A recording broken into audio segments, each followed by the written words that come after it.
Hi, I'm Kim. I'm the person that you normally see in front of the camera, and this is my husband, Pete. He's the guy that's normally behind the camera. I'm more comfortable back there. That's the way I like it, just like that. So. He likes it that way. Yeah. We're the couple behind Camping for Foodies. We want to share a little bit about ourselves so that you can get to know us. We want to get to know you too. So we want to create a community where we can learn from each other, inspire each other, and connect. I couldn't have said it better myself. We also travel with our two cats. This is Max. You're going to meet Izzy a little bit later. That's why we have these things on the couch here, so we don't get claw marks and get cat hair all over the place. So, if you're wondering. Yeah, so I grew up camping. I was into Boy Scouts for many years. We did a lot of camping all over the country, actually. And yeah, this isn't like real new to me, but it's definitely, this type of camping is definitely new to me. We're not in a tent, we're in a big trailer and got a lot of different locations, a lot better places that we go to now. We like it. Yep, we do. Right? Yep. Okay.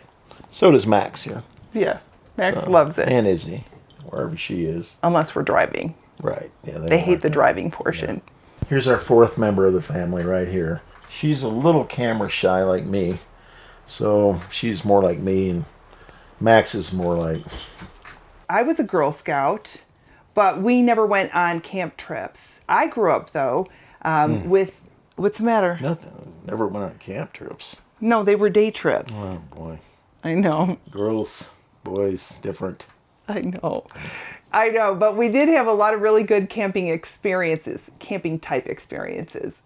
When I was a kid, we had a old travel trailer that we rented a lot that was on a river, and we used to go down on weekends and kind of used it like a cabin. We did a lot of swimming and water skiing and boating and grew up that way. It was a whole lot of fun. River rats. Yep, we were river rats, and we lived up to our name. I have a confession to make. I decided as an adult that my career was super important to me. It was like the most important thing in the world, and I became a workaholic. And eventually I got to a really stressful job, and it was about that same time that my sister and brother-in-law began tent camping, and they invited us on a trip, and we joined them. My sister to this day laughs about how I showed up to that camp weekend in a business suit and high heels, and by the end of the weekend, I was the one that was cooking breakfast over the campfire in my pajamas. So we all say I found balance, and I found it in camping. We learned a lot about camping from our friend who we have nicknamed Billy Metro, and his name means something. The Billy part is that he is half hillbilly. And Three quarters. He's 3/4 hillbilly. Yeah. And that's a great thing in our eyes. We do not say that in a derogatory fashion at all. The other half, or I guess quarter, of him is a metrosexual. He is a guy that really cares about personal grooming, and he will not pass up a manicure or a pedicure if one is available to him. So that's how he got his name. We learned a lot from Billy Metro and his beautiful wife, who we have now nicknamed Mrs. Metro. And we learned things like how to find awesome camping boondocking spots for free, how to wash our hands and wash dishes with almost no water at all, how to cook a turkey when we go camping on Thanksgiving and do a complete Thanksgiving spread. Yes, we do. We've done it. We've done it several times. Yeah. With Billy Metro and Mrs. Metro, we did deep fried, and then there were other times that we converted our little Smoky Joe into kind of like a big smoker. So, So yeah, we like camping on the holidays and making a big deal of them. The other thing that we learned from the Metros is just to have fun out in the wilderness, and how to make do with things that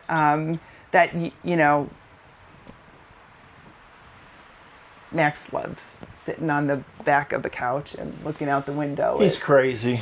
Whatever it is that's walking by. He's a camera hog, unlike me. He's a photo bomber. Very, very much so. Yeah, I agree. So anyway, we want to thank Billy Metro and Mrs. Metro for really getting us kind of on the path of camping, but in a kind of glamorous sort of way. We are blessed to be seasonal full-time RVers. We camp for the entire summer. We leave the Phoenix Valley and get out of that heat, and we pretty much live in our RV for the entire summer. And then we go back home, and we don't quit camping though. We camp throughout the whole year, so we do mostly weekend stuff during the winter months. Yeah, we've got our little spots that we love during the winter. We go around Sedona, Wickenburg, Kofa. We'll kind of gravitate a little towards Quartzsite a little bit just to kind of hang out with some friends there occasionally. But for the most part, yeah, we like staying in the warmer climate in the wintertime. And we do have some awesome spots, don't we? We sure do. But we have been camping in the wintertime in below freezing temperatures. And yes, We don't like that. we don't like it as much as mild temperatures, for sure.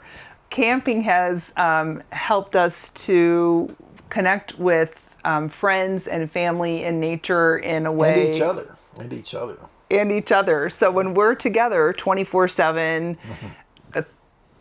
yeah. Maybe someday we'll share tips on how you can survive as a married couple. I've got a pamphlet. It's free. I'll send it to you. Being together 24/7 all summer long. I have always loved cooking, but I never really had time for it when we were at home and working kind of like that normal grind life. I would consider cooking a household chore, rather than something that I really enjoyed. And now that we're camping and life is a whole lot slower out here in nature, I actually have the time to enjoy the creative process of cooking and the process of eating. And yeah, and so camping and cooking have kind of become a big deal. They're kind of almost synonymous in my mind, but the cooking is definitely a big part of our camping experiences. We took some time to really reflect on what camping meant to us, and when we decided to create Camping for Foodies, we wrote some things out that meant something to us and what we want to do with the blog and with videos to help other people, to encourage them to find the positive parts of camping that we wanted to share too. So we'll share that. Don't look at me. We believe that people are consumed with their 24/7 connected lives, prohibiting them from taking the time to truly connect with people, live in the moment, follow their dreams, and enjoy nature. We encourage people to take a look at their lives from a different perspective and ask themselves, is this the life I really want to live? We hope to see you on the trail, camping, hiking, cooking, eating, and making the most of your life. That's our creed. That's it, right there in a nutshell. We just want to say thank you if you're a subscriber to our channel, and if you're not, we would be so honored if you would subscribe and be part of our community. Yeah, now I'm going back behind the camera. We look forward to meeting you virtually, or maybe even somewhere on the road. I agree. We do leave Arizona. We want to encourage you to ditch the hot dogs and beans, follow your dreams, avoid those potholes, and embrace your inner Billy Metro. Going back behind the camera now. You do good there. I'm calling Billy Metro. You do good here? I'm calling him right now. Let's call him now. Okay. Get him on the phone. Okay.